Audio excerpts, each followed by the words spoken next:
Conan, what is best in life? To crush your enemies, see them driven before you, and to hear the lamentation of their women. That is good. That is good. Hello, welcome to Warhammer Warrior. This will be a battle report between Bretonian and my dwarves that I'm working on, 2,500 points. I think it's my buddy Alan. He's got his Bretonian out. He's trying out something new. He beat me last game against Skaven versus my work, so looking for a little redemption here. And this is his army. We played. We rolled up meeting engagement, and he only rolled one unit of archers off the board. But one of the things about meeting engagement is that it is completely unfair for Bretonians. He won the roll-off, and I had recommended to him that he have me deploy first, at least you know where I was, and I'm going to get first turn, since he's going to have to pray, or want to pray, and then give up first turn anyway. But he read in the description, that it says must choose, and he wanted to do it like a tournament, so he went ahead and since he won the roll-off, he deployed his army first. I would have let him do it the other way around, but anyway, so he deployed his army, pretty much all his knights in the center. But yeah, this scenario is really bad for Bretonian, in that I basically got the advantage of deploying my army second and having to go first with him praying. I didn't deploy anybody close just in case he decided not to pray. But anyway, also the audio in this is bad. My son went to Virginia to see his mom and took my headphones with him, so I don't have my microphone. But here's a Bretonian list. He's got his peg knights on the far left. This is before any vanguards. He's got a unit of 10 archers with the barricades, and I believe they have flaming arrows as well. And then to the right of them, he's got pretty much the bulk of his army, and that's going to be he's got 50 men-at-arms, and they have a full command. And then all these are knights errant, and we elected to put the characters in the unit before rolling if they were off the board or not. I know that a lot of tournaments do that, so that's the way we did it. We agreed to that before we rolled, and all of his characters are in that middle unit of knights errant, other than one level 2 in the knights on the far right. Or actually his level 4 is in the knights on the far right, away from. He chose Lore of Beasts for this battle, and he kind of lamented on that later. He probably should have chose a different lore with his level 4, but it's not a bad lore. But I've got those wolf riders there are actually men-at-arms, the horse riders. Fast Cap, he forgot to put him in his box, so he asked him, he just didn't bring him. He's got 2 trebuchets in the back there, and then a unit of skirmishing archers on the right there. And that's pretty much his deployment. I just took another picture here because I'm messing with my camera settings, trying to figure out the best settings. But so that's his deployment. Now, I get to deploy after, and I know he's going to pray, so it's going to be ugly for the dwarves, for the Bretonians. On my ancestral grudge, I roll up all my characters hate his characters. And for his spells here, he's got his level 4. He's got Wissons. I know he's got the Amber Spear and Savage Beast and something else. And on his level 2, he's got the -1 to hit movement spell, which is a nice spell to have. Affects the whole unit. And then he's got what is it here? Let's take a look. Curse of Anne here, and then impenetrable pelt. So my hero, and I'll go over my list in a minute. He's got the Rune of Might ×2 and fire, gives me something to combat monsters that get into me. So he really was going to be kind of blah, but with Pan's Pelt, I'll let that go off if my general is going to be in contact, because that'd give me double my strength and does D3 wounds. But other than that, it's going to be a pretty powerful spell for the character. He's going for the kind of character wall. He's got BSB, a paladin, and his lord in one unit. So here's my deployment, and I deploy lopsided. It's diagonal, so I deploy lopsided to the far right, and he's got really nothing over there. I was messing with my deployment where I was going to put it. I've got my Iron Drakes there behind that tower. They have the Stroller's Rune, so they're going to be able to Vanguard. I wanted something I could move. They weren't able to deploy in the tower because it's a little too close to the deployment line, but they would be able to Vanguard in there, and they can always move into it anyway. I've got a unit of Rangers as well that I put way in the far back left corner after this picture, but my list is 20 warriors with great weapons on the left there. I got a cannon with no runes on the far left. The other cannon has a rune of forging and the rune of fire. I've got a flame cannon in between the two blocks of warriors, and the flame cannon has a rune of forging on it. And I've got an organ gun with a rune of accuracy. I've got one gyro copter on the far left. Now, it's pretty much a gun line. These are iron. The big unit there is Iron Breakers, and in there I've got a whole bunch of characters. I've got 2 Thanes, one on an Oathstone, and one my general. The Oathstone guy is defensive. I got full command. So in the second rank, I got my BSB. He's got the rune banner that gives me stubborn within 12 inches, and I've got a rune smith with a spell eater rune. So it's just 1 dispel scroll, but I have a chance to dispel the spell or eat the spell. This is after Vanguards. He wins the roll to Vanguard first, so he Vanguards those light cavalry up there, so I'm not able to Vanguard my Iron Drakes into the building. I have 12 Iron Drakes there, and so I just move them over a little bit, and they're going to plan to move into that building anyway. And then I Vanguard my copter over a little bit to the left, and then those are my scouts 12 inches away from the trebuchet.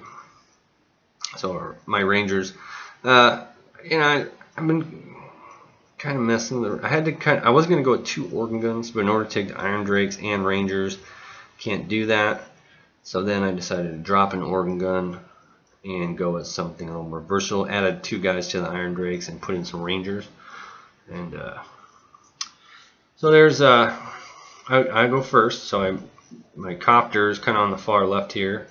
Just going to start working its way around. Flies up 10 inches, so it's nice to be able to actually flame template something. Shoot my steam gun on turn 1. Usually I have to spend turn 1. Well, depending on Vanguard, but moving, a march moving, not able to shoot. So I move up to lay down some template. I move my Iron Drakes into the building, and they're quick to fire, so I only had to use my base move, and I'll still be able to shoot with no penalties to moving. These guys in this building, I know even without even playing this game and never playing this, that these guys are going to be a pain for the Bretonians to get out of there. In close combat, they have flaming attacks, so they get to reroll to wound. Their weapon skill 5. They have a 4-up armor and a 6-up ward save. Yeah, and I can stand and shoot every round because they are quick to fire, so they can stand and shoot every round. Pretty sweet in a building. So here's my copter flame template. I kill 8 out of 10, which is 50% chance of killing them. I roll really high, and they panic. They're not within any leadership bubble, so they were fleeing away. I figured I would kill half and force a panic check, but it's just kind of a target of opportunity there. And on the right hand side here, I eliminate his fast cav with my Iron Drakes, and then I put not a whole lot of target selection here. My flame cannon fires for those knights, but it's really far and drops short. And my organ gun fires into those skirmishers, plus my thunders on the far right. I have those 18 thunders, and then mainly the biggest thing is my cannons both take out trebuchets, 1 each, which is with 4 wounds each. I thought I'd have to use 2 cannons to kill 1, but both his trebs are gone. That's one of my biggest fears, is his trebuchets. So this looks like we skipped ahead to his turn, because there's power dice, and after his first moves, he does get 12 dice for his casting against my 6. So you roll boxcars, and he Amber Spears my flame cannon, which is a good target choice, but he did the big one, so strength 10, and he did wound it, but on his D6 wounds he rolled 1, so he only did 1 wound. That's unfortunate. especially since he miscast to get that spell off, which is really bad, and he rolled a 4. So he ends up doing some massive amount of damage to his unit of knights. And there it is. He hits all but 1 that's in the back there. So 8 knights take a strength 10 hit plus her. And out of the 8 knights, he ends up killing, I believe, 6 of the 8. Not making any, or rolled 1 to wound, and then only made 1 5-up ward save. So, that's pretty bad. Bad start to the game where after his first movement phase he loses an entire unit of knights. And then to add insult to injury, he ends up getting sucked into the warp. Starting dwarf turn 2, I will go ahead and fire my, I don't really have any moving, and I just have shooting. So I fire my flame cannon at the black knights here, who had kind of tried to come around the tower, and I roll poorly and only hit 1. But I wound the 1, and he fails his saves, and so he takes a panic check on leadership 8, or maybe 9, but not rerollable, and he fails. So the knights that were threatening to maybe get some charges off flee, and they lose their blessing. So another bad series of events. Gyro flies up, throws some flame template on some men-at-arms. Doesn't really have much to do at this point. I'm just kind of saving it in case I need to do some blocking or whatever, quick maneuvering. So I just decided to start thinning out these men-at-arms. We've got a long way to go to get into any kind of battle.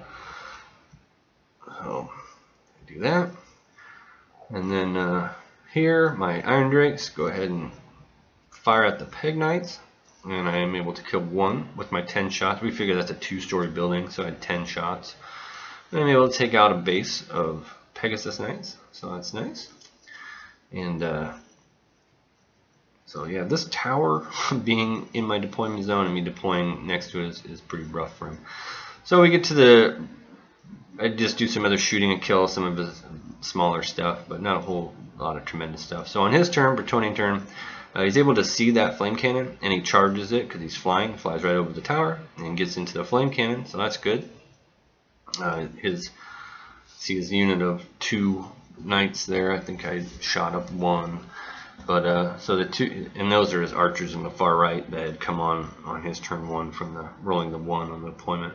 So he's just kind of using his skirmishers there to screen off his basically lorded up unit.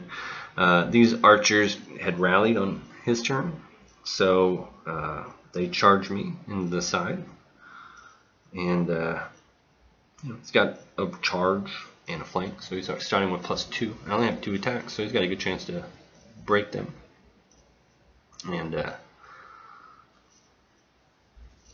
then on his magic phase, he gets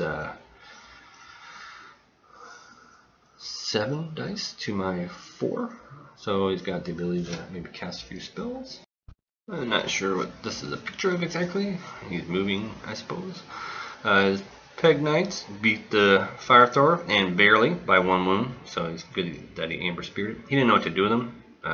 He was worried about them getting organ gunned or cannonballed or something, so he went ahead and just overran, put him into the side of my Iron Breakers, and that's not going to go very well for the Peg Knights. He's just hoping to maybe stick. He also doesn't want me moving up and getting in the face of his cavalry with them. This is looking like he's going to try to charge my Thunderers.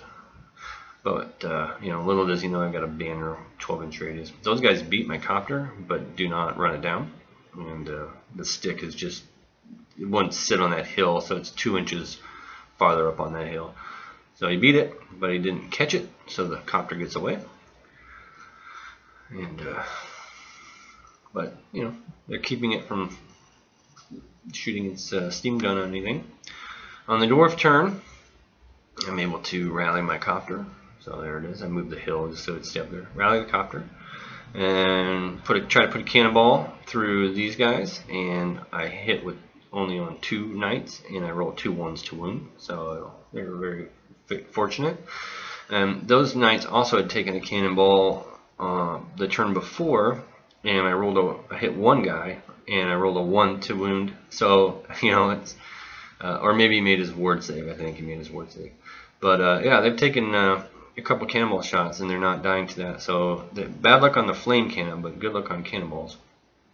Here I put some Iron Drake shots into a big unit of knights, just to try to whittle them down. That's I think an organ gun, which rolled poorly. I think I had 4 shots at a misfire.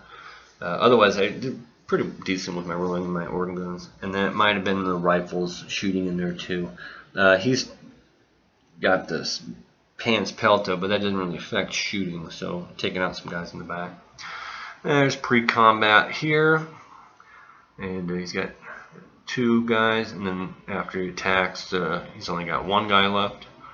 But he flees. I don't pursue, and he ends up in the woods, passes his dangerous terrain.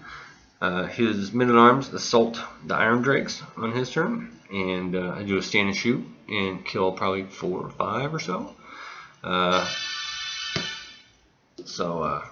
It's going to be a long grind before he can try to wear those guys down. But he's giving it a shot. He's kind of, at this point, he's kind of doesn't have a whole lot of options. He had rallied his Black Knights, so that was good. And then he charges the copter again in the front. So he's got the charge. So he's got 1 plus 1. So just keeping it tied up. And then over on the far right side, my main battle line, his remaining 2 skirmisher archers go ahead and charge my organ gun. Not too worried on killing it, but he's going to keep me from getting shot. And then he makes his charge here into my Ironbreakers. I thought he was going to charge the Thunderers. I was going to stand and shoot, and then he wouldn't kill all of them. And with I'm within 12 of that standard, I would have been stubborn. It would have been a big surprise to him. But I had poorly positioned my Iron Drakes to countercharge, so I'm glad he didn't charge there. Just go ahead, and he's trying to get in there and see what can happen. He's got the Pants Pelt up, plus 3 toughness. I let it go. He's got a character wall there anyway, and my general has the Runamite twice, so he'll have strength 8, doing dig through wounds. So against toughness 7 again on his general. So there's he got pushed back here. There's his Black Knights coming around the side of the tower, and then I think on my turn I shot up that last Peg Knight and killed him. So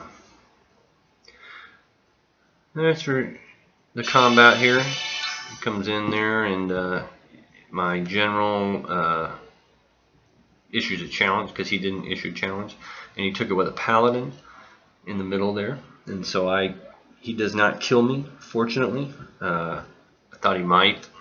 I only have like a 2-up armor save and toughness 5, and he's like strength 6 on the charge. But he did not kill me, so I'm able to smite him down. But I only do 2 wounds. I didn't do anything for overkill, but I hold. He actually wins the combat, because here's the other thing with that, is he took a 100-point banner on that BSB, and it basically disrupts your ranks, so you get no rank bonus. So with the total wounds, I think he killed 4, and then 1 wound on my general, 5. We end up with me not having plus 3. We end up, he ends up winning with the charge. But I'm steadfast, 10 rerollable, so I don't go anywhere. But he did win the combat. Now that's a lot of points to put into that banner, and that was, if we were at a tournament, I would ask for a ruling because I'm on the Oath Stone, and it says basically units cannot be disrupted. But I just went ahead and gave it to him since he spent 100 points on the thing, and I still passed my leadership 10 rerollable, so it wasn't a big deal. But man, that's a lot of points for a banner that doesn't do a whole lot. Here on my turn, I charge. I thought about charging the side of the main combat with his lord, but I figured I'm just going to tie these guys up. So I charge my great weapons into there. I'll be strength 6 on the charge, and I make that charge. He does not have the blessing anymore because he had fled. So, and I think it's fleeing from anything. I think it doesn't have to be a break check. But so there's that. And then over on the right, I charge my thunders at that one guy remaining fighting the organ gun. I'll do that combat first, and then I can overrun into the side of the main combat. And you can see I didn't do hardly any wounds to him. I did kill that. Excuse me. I did kill that one guy. So I do have a unit champion there in the front of the Bretonians now, and then the Lord, and then the BSB. But he still has pants pelt up on those two guys, so their toughness like 7. So, and my general's not in contact with them anymore, so the unit champion does not have that buff. Yeah, I think this is where I killed that Peg Knight, shooting with my Iron Drakes. Actually, I shot a grape shot at him with a cannon, didn't do anything, so I fired my Iron Drakes at him, who have like 360-degree field of fire being in a tower. So that's pretty sweet.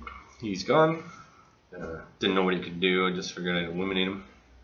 And then I do kill that one guy, and I overrun into the side of the main combat. So I've got, you know, some extra attacks there. And they're strength 4 on the charge. The runesmith in my other unit, they're strength 4 armor piercing. That's really nice against Bretonians because it minuses their armor by 2, but they only get the 6 up ward. And in a long grind, it's actually better than strength 5 because you'd get a 5 up ward. I do finally kill those pesky archers. They beat me last round of combat when they charged 2. I did nothing to them, and but I held on a leadership 8 because he had the charge, so he beat me by 1. But in this round, I'm able to kill one of them, and they break, and I run them down. Excuse me. So then it's pretty much boiling down to the main combat here, and I think it's just a before picture of that. And here's the one combat. Yeah, he did 1 wound to me, and I did 1 wound to him, but I had 2 ranks and a charge, so he was within his general, but not his BSB, and he fails, and he runs, and so this is before his standard actually dies, so he takes 1 more guy off there. So yeah, well, Bretonian Knights getting charged, not much they can do. Didn't really kill much, but he does rally them on his turn. I guess that other picture was after combat. Again, I did like no wounds to him, maybe killed 1 guy. It was like pretty pathetic, but now his pans is going to be down, and I'm just going to throw all my dice I can to keep that from going up. And he tries to charge the tower again with his men-at-arms, and he just keeps getting repulsed. He does end up killing 2 of my guys, but with the flaming attacks, I've got 10 attacks, hitting on 3s, re-rolling, wounding. Yeah, it's not going to happen there. He has to get me down to like 5 guys before he can have a chance, I think. I mean, even less, but yeah, 5 might do it. But and the other combat, it pretty much goes sour for him. I end up not killing the general. I kill everybody but the general in like 2 more combats, the one from before and this one.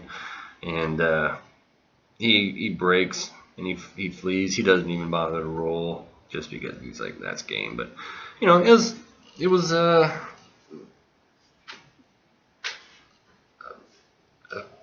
good battle. I know that it was a hard matchup for Bretonian, and I know it's never really any fun playing a Dwarf gunline. I hear a lot of complaints about that, like I don't watch YouTube videos. I'm trying a couple different lists out, but this scenario really hurt the Bretonians as well. I mean, if he could have overwhelmed part of the gun line with 3 lances, I think he could have done okay. I don't know what he'd do about the Ironbreakers, but he'd have to get, you know, if he got his men-at-arms in there with the combat resolution and got a charge, he'd win that. The Ironbreakers are not killy, so I'd only kill a few of the men-at-arms, and then he'd get a charge on, so he could win. the scenario really handicapped my opponent. So, you know, and then killing both trebuchets in turn 1, that was pretty rough too. But and the miscast blowing up and sucking up his level 4. So everything went bad for the Bretonian. Everything did. So, you know, it was a good game played, learning experience, still practicing with my dwarves. We're going to have to get back to it, but chalk this one up to a massive dwarf win. Kind of a vindication for my loss last battle report. And we are planning to maybe play, I think, Dwarves versus Warriors of Chaos next. Or Warriors of Chaos versus Skaven. But we're going to try. I've got all these Warriors of Chaos and I never play them. So we're going to give it a shot. So thanks for watching and have a great day.